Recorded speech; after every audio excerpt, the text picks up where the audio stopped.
Hello friends, welcome back to my channel. In today's video, we will do narrations. Narration is the art of reporting the information, statement, inquiry of a speaker. So, it is two type. यह है दो प्रकार के होते हैं, direct speech और indirect speech. Now, we will discuss direct speech. अब हम डायरेक्ट स्पीच के बारे में डिस्कस करेंगे. The speech of a speaker is enclosed with the help of inverted commas. वक्ता मीन्स जो कि बोलने वाला है, उसके शब्दों को वैसे का वैसे कहना. इस दशा में जो बोलने वाला है, स्पीकर है, उसके शब्दों को इन्वर्टेड कोमा में रखा जाता है.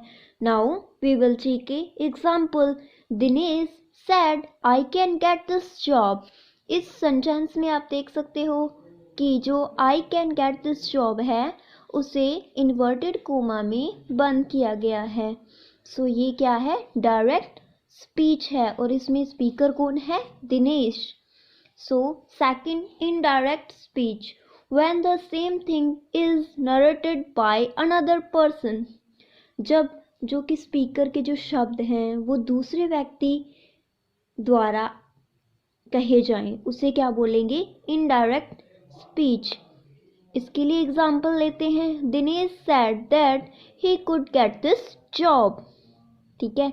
सो इसमें देख सकते हैं जो दिनेश ने कहा है उसे किसी और के द्वारा डिफाइन किया जा रहा है, इसीलिए इसे इनडायरेक्ट स्पीच बोला जाता है. Important note: direct narrations has three parts: reporter, reporting verb and reported speech. So अब एक सेंटेंस लेते हैं. Dinesh said I can get this job. इसमें दिनेश है, रिपोर्टर है, और said रिपोर्टिंग वर्ब है, I can get this job reported speech है. सो डायरेक्ट नरेशन के तीन भाग होते हैं. कौन कौन से? Reporter, reporting verb and the reported speech. अब हमें कुछ स्टेप्स फॉलो करने पड़ेंगे नरेशंस के लिए. फर्स्ट उसमें स्टेप है reporter is not changed. Reporter को बदला नहीं जाता, वो वैसे का वैसा ही रहता है. रिपोर्टिंग वर्ब सैड का टोल्ड बनाया जाता है. जो रिपोर्टिंग वर्ब होती है उसमें जो सैड है उसे टोल्ड में क्या कर दिया जाता है? चेंज कर दिया जाता है. मीन्स सैड की जगह टोल्ड आ जाता है. Inverted commas and the comma separating the verb and reported speech are removed. Reporting जो वर्ब है और रिपोर्टेड स्पीच. अब थर्ड स्टेप पर मूव करते हैं. रिपोर्टेड वर्ब और रिपोर्टेड स्पीच को अलग करने वाले इन्वर्टेड कोमास और कोमा को हटा दिया जाता है जब उसे इनडायरेक्ट में कन्वर्ट किया जाता है. ठीक है. And the fourth step is reported verb का जो टेंस है वो भी कभी नहीं बदला जाता. और फिफ्थ स्टेप है रिपोर्टेड स्पीच का जो टेंस है वो रिपोर्टिंग वर्ब के टेंस के अनुसार बदला जाता है. ठीक है. And the sixth step is reported speech के पर्सन्स रिपोर्टिंग वर्ब के ऑब्जेक्ट या सब्जेक्ट के अनुसार बदले जाते हैं. Now we will talk about rules for changing narrations. Change in the tenses. ठीक है. फर्स्ट हम बात करेंगे कि जो नरेशन में जो टेंस होते हैं उन्हें कैसे चेंज किया जाता है. फर्स्टली हम बात करेंगे present tense, future and the past. ये जो तीनों टेंस हैं ये कौन से हैं? ये सिंपल वाले हैं. Present simple, future simple and the past simple of the reporting verb. इन तीनों में जो सिंपल है इनमें कोई चेंज नहीं आएगा. ठीक है. वे इनको वैसे की वैसे लिखा जाएगा. अब हम बात करते हैं प्रेजेंट इंडेफिनिट. प्रेजेंट इंडेफिनिट है उसे पास्ट इंडेफिनिट टेंस में कन्वर्ट किया जाएगा. एंड द प्रेजेंट कंटिन्यूअस को पास्ट कंटिन्यूअस टेंस में कन्वर्ट किया जाएगा. प्रेजेंट परफेक्ट को पास्ट परफेक्ट टेंस में कन्वर्ट किया जाएगा. प्रेजेंट परफेक्ट कंटिन्यूअस को पास्ट परफेक्ट कंटिन्यूअस टेंस में चेंज करेंगे, पास्ट इंडेफिनिट को पास्ट परफेक्ट टेंस में चेंज करेंगे, पास्ट कंटिन्यूअस को पास्ट परफेक्ट कंटिन्यूअस टेंस में चेंज करेंगे। अब हम नरेशन करते हुए इन चीज़ों को माइंड में रखते हुए हम आगे जो है फॉलो करेंगे। अब हम कुछ एग्जांपल्स करेंगे इन टेंसेस के बेसिस पर। जैसे फर्स्टली मैं लिखती हूँ डायरेक्ट जो स्पीच होती है, he said it is raining heavily. ये क्या है? ये है डायरेक्ट। अब इसे हम इनडायरेक्ट में कन्वर्ट करेंगे। He said that it was raining heavily. इसमें आप लोग देख सकते हो कि जो प्रेजेंट कंटिन्यूअस है उसे पास्ट कंटिन्यूअस में चेंज किया गया है, इसकी जगह वॉज आ गया। ठीक है, बाकी ही सेड दैट, और जो यहाँ पे दैट आया है वो क्यों आया है? यहाँ पर जो हमने ये कोमा हटाया है, कोमा हटाएंगे तो दैट आएगा, और जब हम इन्वर्टेड कोमास हटाएंगे तो यहाँ जो इनडायरेक्ट बनाएंगे उसमें कोई भी इन्वर्टेड कोमा नहीं आएगा। अब नेक्स्ट एग्जांपल मूव करते हैं। The servant says the master is not at home.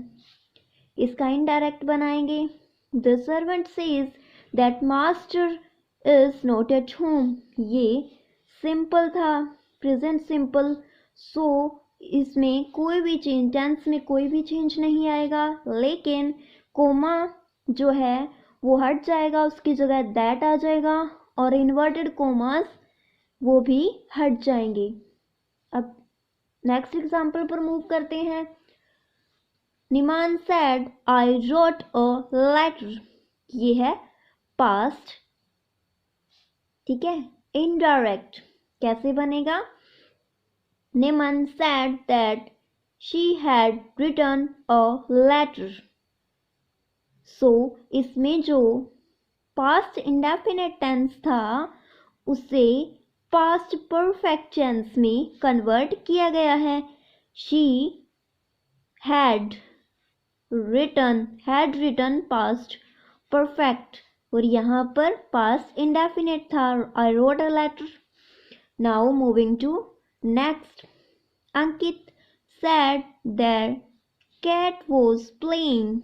ये है पास्ट कंटिन्यूअस टेंस, सो इसमें इनडायरेक्ट बनाएंगे तो Ankit said that the cat had been playing.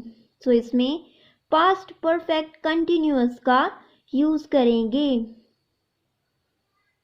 ये कौन सा है? पास्ट कंटिन्यूअस है, सो इसमें पास्ट परफेक्ट कंटिन्यूअस टेंस का यूज करेंगे, और जो कोमा है उसकी जगह दैट आएगा, इन्वर्टेड कोमास हट जाएंगे। Next example, she will say I like ice cream. ये है future. She will say that she likes ice cream. So I hope you guys you will understand it very well. अब इसके क्या है, कुछ एक्सेप्शंस हैं। ये जो रूल्स हैं ये सभी पर फॉलो तो नहीं होते, तो इसके क्या है, कुछ एक्सेप्शंस हैं, उनके बारे में हम बात करते हैं। Exceptions, tense of the verb of the reported speech is not changed if it has.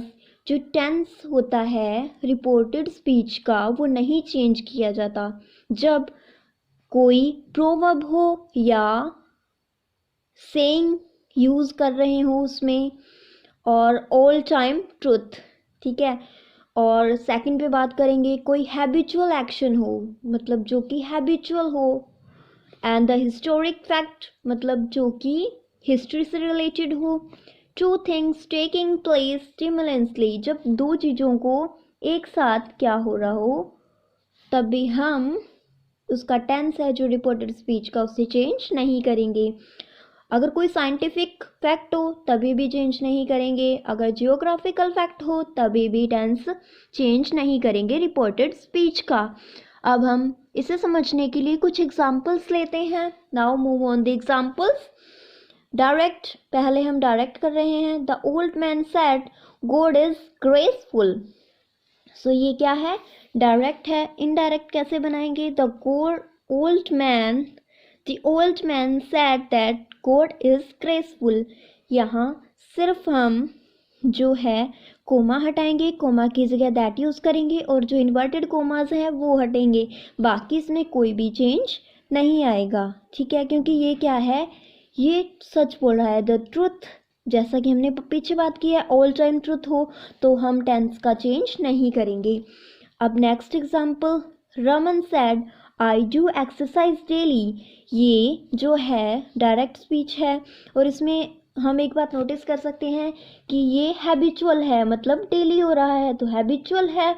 तो Raman said that he does exercise daily. So इसमें भी आप लोग देख सकते हो कि सिर्फ कोमा और इन्वर्टेड कोमा को रिमूव किया गया है, बाकी टेंसेस सेम है।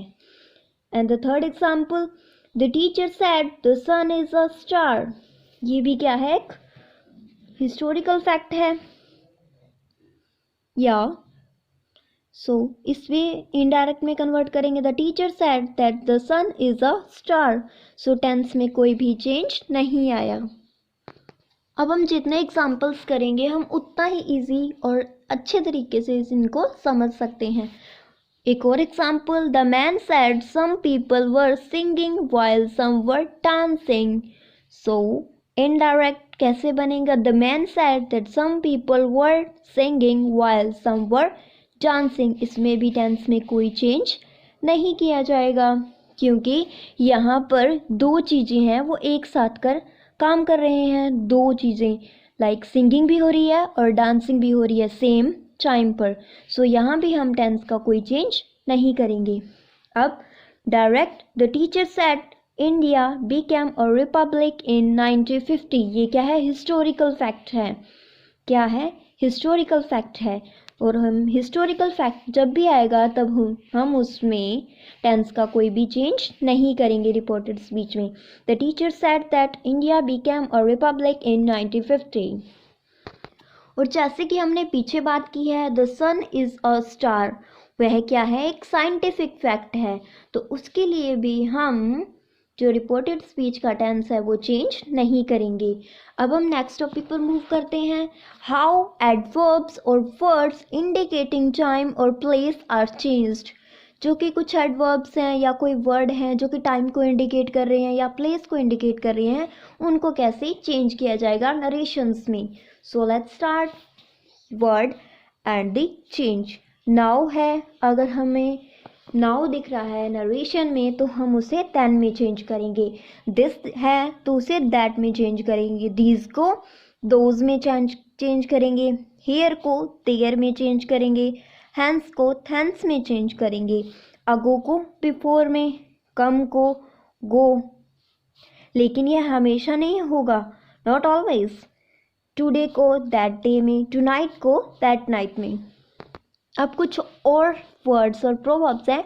टुमारो, अगर कहीं भी हमें टुमारो दिख रहा है नरेशन में तो नेक्स्ट डे उसे हम चेंज करेंगे द नेक्स्ट डे के साथ या फिर द फॉलोइंग डे भी यूज़ कर सकते हैं। अगर हमें दिखे यस्टरडे तो हम उसे चेंज करेंगे द प्रीवियस डे। अगर हो last night, week, month, year etcetera तो हम उसे the previous night, week, month, year according to दी। अगर नाइट है तो द प्रीवियस नाइट, अगर वीक है तो प्रीवियस वीक, अगर मंथ है तो previous month, the previous year, ऐसे चेंज करेंगे। अगर हो नेक्स्ट वीक तो उसे क्या बोलेंगे, the following week. Is am are, was were. Is am are है जो उसे हम वॉज वर के साथ चेंज करेंगे और वॉज वर को हैड बीन के साथ चेंज करेंगे और मस्ट को हैड टू के साथ चेंज करेंगे। आई होप इतना आपको समझ आ गया होगा। अब हम मूव करते हैं नेक्स्ट पे, चेंजेस इन पर्सन्स। अब जो पर्सन्स में चेंजेस, पर्सन जैसे कि फर्स्ट पर्सन है, फर्स्ट पर्सन कौन से होते हैं, आई और वी, ये क्या है, फर्स्ट पर्सन है। इनको कैसे चेंज करेंगे, subject of the reporting verb, जो रिपोर्टिंग वर्ब का सब्जेक्ट है उसके अनुसार जो फर्स्ट पर्सन है उसको चेंज किया जाएगा। सेकंड पर्सन क्या होता है, यू, उसे जो ऑब्जेक्ट है रिपोर्टिंग वर्ब का उसके अनुसार चेंज किया जाएगा। Third person he, she, it, they, इनमें कोई भी चेंज नहीं होगा। अब हम बात करते हैं interrogative sentences. So reporting verb is changed to ask, enquire, demand, etcetera. इसमें जो रिपोर्टिंग वर्ब है उसे चेंज किया जाएगा। कैसे? उसकी जगह आस्क आ सकता है, इंक्वायर आ सकता है, डिमांड आ सकता है। कुछ क्वेश्चंस होते हैं जो किससे स्टार्ट होते हैं? WH क्वेश्चन से स्टार्ट होते हैं। WH क्वेश्चंस कौन से होते हैं? What, who, whom, whose, when, where, why, how much, how many, how often, etc. Okay, इनके जो जॉइनिंग वर्ड्स हैं उनको इंट्रोड्यूस करने के लिए इनडायरेक्ट स्पीच में द सेम WH वर्ड का यूज करेंगे। ठीक है, अब नेक्स्ट है जो कि है is, am, are, was, were, do, does, did, will, would, shall, should, can, could, may, might, has, have, had, etcetera. जब भी ये वर्ड्स आए तब हमें इफ और वेदर का यूज करना है। ओके, अब हम करेंगे कुछ एग्जाम्पल्स इसको अच्छे ढंग से समझने के लिए। He said to me, what are you doing. इसमें WH वर्ड है और ये क्या है? डायरेक्ट है। अब हम इसे इनडायरेक्ट में कन्वर्ट करेंगे। ही आस्क्ड, यहाँ सेड है वो क्या है? रिपोर्टिंग वर्ब है, इसे चेंज किया गया आस्क में। Asked me what I was doing. Okay, यहाँ जो WH है वो सेम WH वर्ड का यूज किया गया है, I was doing. Next example, she said to me, what do you want now. She inquired, यहाँ हम सेड की जगह इंक्वायर्ड करेंगे क्योंकि वो उससे पूछ रही है कि तुम अब क्या करना चाहती हो, और इसमें वो पूछ रही है कि तुम क्या कर रही हो। यहाँ हम इंक्वायर की वो इंक्वायरी कर रही है कि तुम अब क्या चाहते हो, तो इसलिए हम यहाँ इंक्वायर्ड का यूज करेंगे। She inquired of me what I wanted then, यहाँ पर नाउ है, नाउ को किस में कन्वर्ट करेंगे? देन में कन्वर्ट करेंगे। अब कुछ और एग्जाम्पल्स करते हैं। I said to him, are you happy in your job. इसका इनडायरेक्ट कैसे बनेगा? आई आस्क्ड, सेड की जगह आस्क्ड आ गया। Him, if he was happy in his job, यहाँ पर आर आया है और आर, इज, एम और वॉज, वर, इनमें से कोई भी आए तो हमें इफ और वेदर का यूज करना है। यहाँ हम इफ का यूज करेंगे। अब next example, the teacher said to her, have you done your work. तो इसका इनडायरेक्ट कैसे बनाएंगे? The teacher asked her if she had done her work. इसमें सेड की जगह आस्क्ड आ गया और जो कोमा है उसे हटा दिया गया है और हैव की जगह इफ का यूज किया गया है क्योंकि ये भी वो वर्ड्स हैं, इज, एम, आर, वॉज, वर, उनके साथ में हमें इफ और वेदर का यूज करना है। We'll talk about changing imperative sentences, request, order, command, advice, forwarding, etc. अगर हम बात करें कमांड की तो कमांड्स जैसे कि order, command, bid, change, require आए तो उनकी जगह हमें ये यूज़ करनी है। रिक्वेस्ट आए तो request, beg, ask, entreat, desire, urge, implore, ये चीज़ें यूज़ करनी है। एडवाइस आए तो एडवाइस, अर्ज, परस्यूड, एक्सोर्ट, रिकमेंड। ठीक है, और इन शब्दों को लिंक करने के लिए हमें टू का यूज़ करना है। अब हम करेंगे कुछ एग्जाम्पल्स ताकि हम इसे अच्छे से समझ पाएँ। Let's start. He said to me, please help me. यहाँ प्लीज़ से हमें पता चल रहा है कि वो क्या कर रहे हैं? रिक्वेस्ट कर रहे हैं। तो हम इनडायरेक्ट स्पीच में क्या करेंगे? He requested me to help him. Next example करते हैं। The old man said to her, obey your teachers. इसमें आप लोग देख सकते हो कि ओबे ओबे मीन्स आ गया कि पालना करना। सो एडवाइस का सेंस आ रहा है टीचर, एक ओल्ड मैन किसी को एडवाइस दे रहा है कि अपने टीचर्स की आज्ञा का पालना करो। So the old man advised her to obey her teachers. And the next one, the beggar said give me a loaf of bread sir. यहाँ भिखारी भीख मांग रहा है। So the beggar begged him to give him a loaf of bread. So अब हम बात करेंगे changing exclamatory sentences. Exclamatory sentences में हमें फीलिंग्स के बारे में पता चलता है। अगर हमें कहीं भी फीलिंग्स शो हो रही हूँ तो हम जो रिपोर्टिंग वर्ब है उसको किस में चेंज करेंगे? प्रे में, क्राई में, एक्सक्लेम में, ब्लेस में, विश में। इनका चेंज कैसे करना है वो हमें आगे एग्जाम्पल्स में अच्छे से पता चलेगा। The old man said alas I am ruined। सो जो अलाश फीलिंग है ये फीलिंग है सोरो यानी दुख की। So the old man exclaimed with sorrow that he was ruined, कि वह तबाह हो गया। The next example, he said farewell my friends। So यहाँ farewell है जो उसके लिए हम bade का यूज़ करेंगे। He bade his friends farewell। अब लास्ट है changing let। जो let है उसे हम कैसे यूज़ करेंगे? He said to me let us go to the library। So जो let है उसके लिए हम यूज़ करेंगे suggested का। He suggested me that we should go to the library। So should का यूज़ करेंगे क्योंकि हम उसे advice दे रहे हैं। Thank you guys for watching this video. If you like this video, please share it with others. Thank you. Bye bye.